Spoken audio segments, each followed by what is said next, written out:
Good morning, Jana Greenwood here to discuss developmental topics with you regarding second language learners and also children with special needs.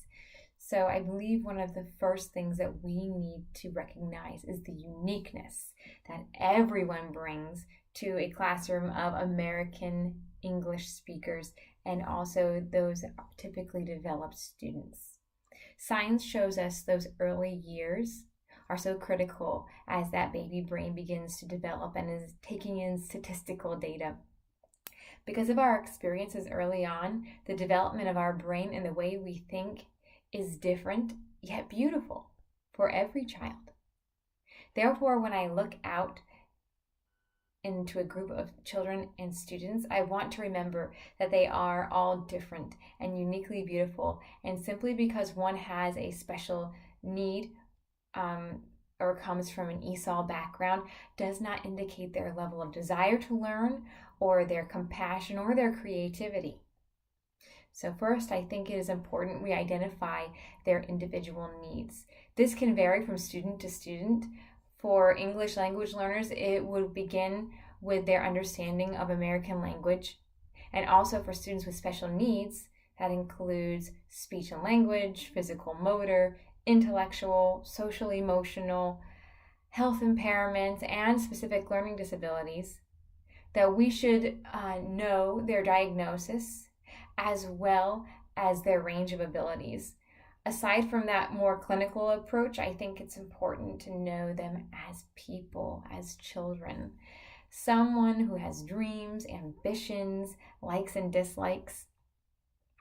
To be a responsive and knowledgeable teacher, I believe some of the steps would include learning about your student's specific diagnosis or their level of language ability for ESOL students. I believe this would also include fostering relationships with not just the children, but their family members, their guardians, or their parents, to form a bond of trust and mutual respect, so they know that you are committed to their child's success, and this will help relieve some of that anxiety parents may face when their child enters a new classroom. I also believe collaboration with assistant teachers or paraprofessionals within the classroom is absolutely essential. However, second language learners and children with special needs require tools and supports to enable their success. With this in mind, in regards to my classroom, I would ensure I have specific tools in place to accommodate the differences and learning styles of my students. Small groups, modifying materials, scaffolding, special tools. These are some of the techniques that we would use in the classroom. I would also make sure to use a variety of teaching styles and activity formats to fit the needs of my learners. I would always encourage communication for all of my students, including my English language learners, as well as my special needs students, so they can feel included in classroom discussions and decision making. An important success point I feel we should not overlook is ensuring the classroom is a safe and healthy learning environment for all students. Every child should feel safe and valued regardless of diagnosis or language barrier. Every child should feel they can contribute and participate on any level that they feel comfortable. Children should also be taught acceptance and collaboration. Oftentimes, I feel as adults we shy away from sensitive topics, especially regarding disabilities.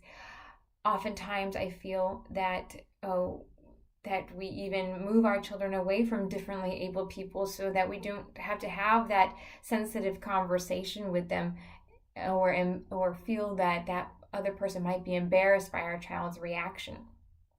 But I think that the more that we introduce children to differently abled people, the more that they can see that they are people of the community and they are not separate, but they are equal.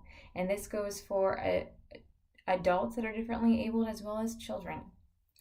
I feel it's important to acknowledge that child's recognition of these differences, but bring them under the light of the goodness of one's heart and how we are all unique, and encourage a child to find the good, the happy, the talent, rather than focusing on the limitations.